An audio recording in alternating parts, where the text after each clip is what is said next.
Hello everyone, welcome back. कैसे हैं आप लोग? आशा करते हैं आप लोग बहुत अच्छे होंगे।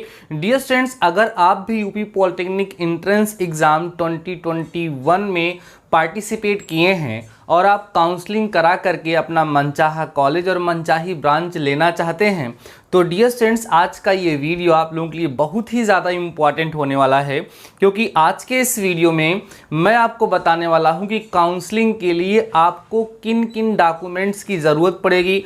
काउंसलिंग के लिए ही नहीं डियर स्टूडेंट्स, काउंसलिंग से लेकर के एडमिशन तक आपको किन किन डॉक्यूमेंट्स को पहले से ही प्रिपेयर कर लेना चाहिए। आज के इस वीडियो में कंप्लीट आप लोगों को बताने वाला हूं। सो वीडियो बहुत ही ज़्यादा इंपॉर्टेंट है डियर स्टूडेंट्स। साथ ही साथ मैं आपको ये भी बताऊंगा कि ये सारे डॉक्यूमेंट्स कहाँ पर बनेंगे।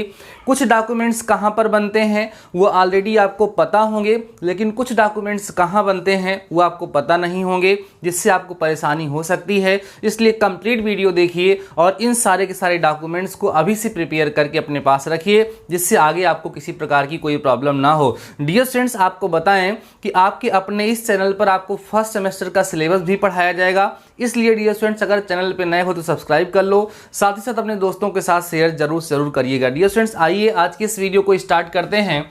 आप देख पा रहे होंगे हमने लिखा है कि documents required for UP polytechnic admission. UP polytechnic admission के लिए किन किन डॉक्यूमेंट्स की आवश्यकता पड़ती है। जितने डॉक्यूमेंट्स मैंने यहाँ पर लिख रखे हैं सारे के सारे आपके पास होने चाहिए। इसके अतिरिक्त आपको किसी भी डॉक्यूमेंट की ज़रूरत नहीं पड़ेगी। आइए डियर स्टूडेंट्स बात करते हैं। सबसे पहला डॉक्यूमेंट जो है डियर स्टूडेंट्स वो आपका है admit card, result and rank card. देखिए, एडमिट कार्ड कौन सा, जिससे आप एग्ज़ाम देने गए थे, उस एडमिट कार्ड को आपको अपने पास सुरक्षित रखना है, उसकी ज़रूरत पड़ेगी काउंसलिंग के टाइम। अगला है डियर स्टूडेंट्स रिजल्ट। तो रिजल्ट तो अभी आपका नहीं आया है, 15 सितंबर को आपका रिजल्ट आएगा। तो जो रिजल्ट आएगा उसके अकॉर्डिंग आपको आपका रैंक कार्ड मिलेगा। तो कई सारे बच्चे ऐसा करते हैं कि केवल और केवल मोबाइल में अपना रिजल्ट देख लेते हैं और उसकी पीडीएफ डाउनलोड नहीं करते हैं। तो डियर स्टूडेंट्स, इस बात को आप लोग ध्यान रखेंगे कि अपना रिजल्ट डाउनलोड करेंगे, उसमें जो रैंक कार्ड आपको मिलेगा उसको अपने पास रखें, क्योंकि इसकी ज़रूरत पड़ेगी काउंसलिंग को कराते समय। आपको अपनी रैंक पता होनी चाहिए। बाकी जैसे ही आपका रिजल्ट आएगा, आपके रैंक के अकॉर्डिंग आपको कौन सा कॉलेज मिल सकता है मैं आप लोगों के साथ डिस्कस करूंगा। मैं अभी कई सारे वीडियो आपको प्रोवाइड कराऊंगा, आप बिल्कुल टेंशन मत लीजिए। काउंसलिंग से रिलेटेड सारी की सारी क्वेरी आपकी कंप्लीट हो जाएगी। सेकंड डॉक्यूमेंट क्या है डियर स्टूडेंट, देखिए 10th और 12th मार्कशीट एंड सर्टिफिकेट। देखो डियर स्टूडेंट्स, कई सारे बच्चे हमारे ऐसे होंगे जो केवल 10th पास होंगे, ग्रुप ए से फॉर्म फिलअप किए होंगे, तो उनके पास तो 12th की मार्कशीट है नहीं, तो उनके पास 10th की मार्कशीट और सर्टिफिकेट होनी चाहिए। अब होता क्या है डियर स्टूडेंट्स, कुछ बच्चों की मार्कशीट और सर्टिफिकेट एक में ही होगी, कुछ बच्चों की मार्कशीट और सर्टिफिकेट अलग अलग होती है। तो अगर आपकी मार्कशीट और सर्टिफिकेट एक में ही है, बेस्ट है, आपके पास बस वही एक ही डॉक्यूमेंट होना चाहिए। अगर आपकी मार्कशीट और सर्टिफिकेट अलग अलग है तो उस सिचुएशन में आपको उसको अलग अलग अपने पास रखना है, उसकी फोटो स्टेट करा करके आपको अपने पास रख लेना है, ठीक है। अगला डॉक्यूमेंट है डियर स्टूडेंट्स डोमिकल सर्टिफिकेट, जिसको हम लोग बोलते हैं निवास प्रमाण पत्र। सभी लोग इसको कभी न कभी जब बनवाए होंगे डियर स्टूडेंट्स। निवास प्रमाण पत्र आप किसी भी जन सुविधा केंद्र पर जाएंगे, वहां से ऑनलाइन करा देंगे। आपको लगभग एक सप्ताह के अंदर या एक सप्ताह से ज़्यादा लग सकता है, आपका निवास प्रमाण पत्र बन जाएगा। अब इस पर कई सारे बच्चों का कमेंट आएगा कि सर मेरे पास पहले से निवास प्रमाण पत्र बना हुआ है, क्या वो मैं यहाँ पर यूज़ कर सकता हूँ? तो डियर स्टूडेंट ध्यान रखिएगा, आय, जाति और निवास, इन सब का जो टाइम पीरियड है वो 3 साल का है। ऑनलाइन वाला ध्यान रखिएगा, अगर आप लोगों ने 3 साल के अंदर ऑनलाइन कौन सा caste certificate, income certificate and domicile certificate आपने बनवाया है तो वो चल जाएगा। लेकिन ध्यान रखिएगा कि एडमिशन के तक, या आपको मान लीजिए अभी स्कॉलरशिप का फॉर्म भी फिलअप करना है, तो उस सिचुएशन में ये 3 साल से अधिक ना हो, मीन्स इस 2021 में वो 3 साल के पार ना हो, 3 साल 3 इयर्स के अंदर ही रहेगा तो आपका काम बन जाएगा। 3 साल से ज़्यादा नहीं होना चाहिए। अगला है डियर स्टूडेंट्स कास्ट सर्टिफिकेट, ये भी उसी प्रोसेस से बनता है, जन सुविधा केंद्र पे जाकर के ऑनलाइन करा करके कास्ट सर्टिफिकेट भी बन जाएगा।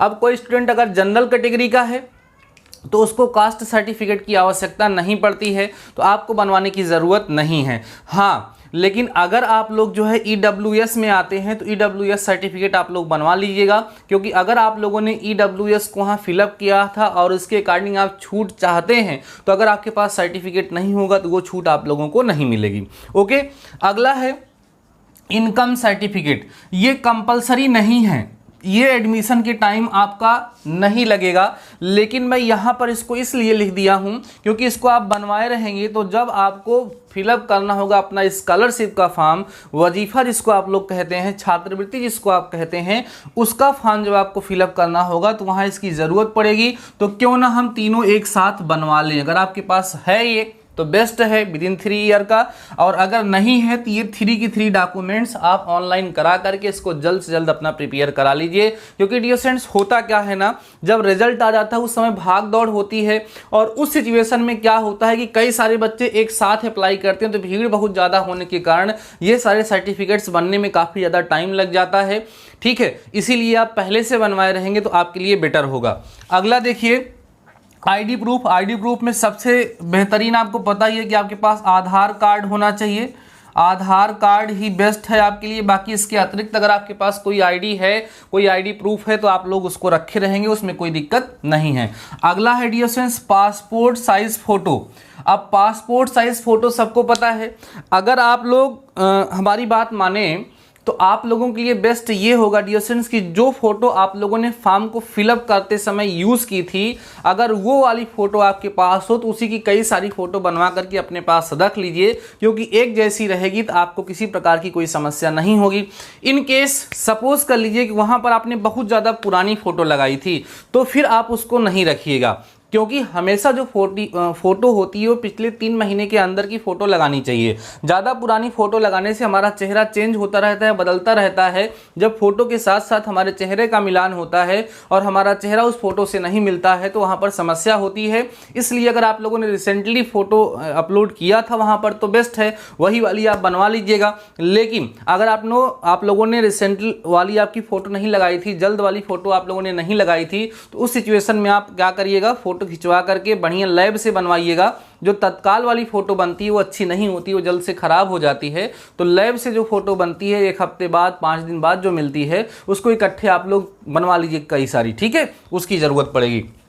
अगला है dear students medical fitness certificate. ये भी आपको देना पड़ेगा, मेडिकल फिटनेस सर्टिफिकेट। अब देखो डियर स्टूडेंट्स इसमें कुछ डॉक्यूमेंट्स हैं जो काउंसलिंग के टाइम लगेंगे, कुछ डॉक्यूमेंट्स हैं जो काउंसलिंग के टाइम नहीं लगेंगे, एडमिशन के टाइम लगेंगे। काउंसलिंग के टाइम तो इसमें से लगभग कुछ नहीं लगने वाला है। काउंसलिंग के बाद जब आपका कॉलेज अलॉट हो जाएगा तो उस सिचुएशन में ये सारे के सारे डॉक्यूमेंट्स आपको जाकर के वहाँ वेरीफाई कराने होंगे। ओरिजिनल डॉक्यूमेंट्स लेकर के आपका सेंटर अलॉट होगा, वहाँ जाकर के आप उसको वेरीफाई करेंगे तो इन सब चीज़ों की ज़रूरत पड़ेगी, आपको डेट मिलेगी उसकी। तो मेडिकल फिटनेस सर्टिफिकेट ये बहुत ही ज़्यादा इंपॉर्टेंट है। ये कहाँ बनेगा, आपके नज़दीकी कोई PHC होगा या आपके नज़दीकी कोई CHC होगा या आपके पास डियर स्टूडेंट डिस्ट्रिक्ट हॉस्पिटल कोई होगा, वहाँ से जा करके आप लोग ये सर्टिफिकेट बनवा सकते हैं। PHC का मतलब होता है प्राइमरी हेल्थ सेंटर, CHC का मतलब होता है community health centre. Primary health centre जो होता है इसको प्राथमिक स्वास्थ्य केंद्र कहते हैं, वो अक्सर जो है 2-3 गांव के बीच में चौराहे पर खुला हुआ होता है। CHC जो होता है वो ब्लॉक लेवल पर होता है, ठीक है, सामुदायिक स्वास्थ्य केंद्र जिसको हम कहते हैं। और एक डिस्ट्रिक्ट हॉस्पिटल होता है। इसमें से कहीं पर भी आप जाएंगे तो वहाँ आप उनसे बोलेंगे, कोई भी डॉक्टर वहाँ पर बैठे होंगे, आप बता देंगे कि हमें एडमिशन कराना है, वहाँ पर नॉर्मली हमें मेडिकल सर्टिफिकेट लगाना है, तो आपको आराम से वो एक मेडिकल सर्टिफिकेट बना करके दे देंगे, आपको दिखा देंगे कि मतलब उसमें ये सारी चीज़ें दिखानी होती हैं कि आप किसी प्रकार से असमर्थ नहीं हैं, हाथ पैर सब ठीक है, आंखें ठीक हैं, किसी प्रकार की कोई डिजीज़ नहीं है, नॉर्मली देखा जाता है। बाकी बहुत अंदर की जाँच उसमें नहीं होती है।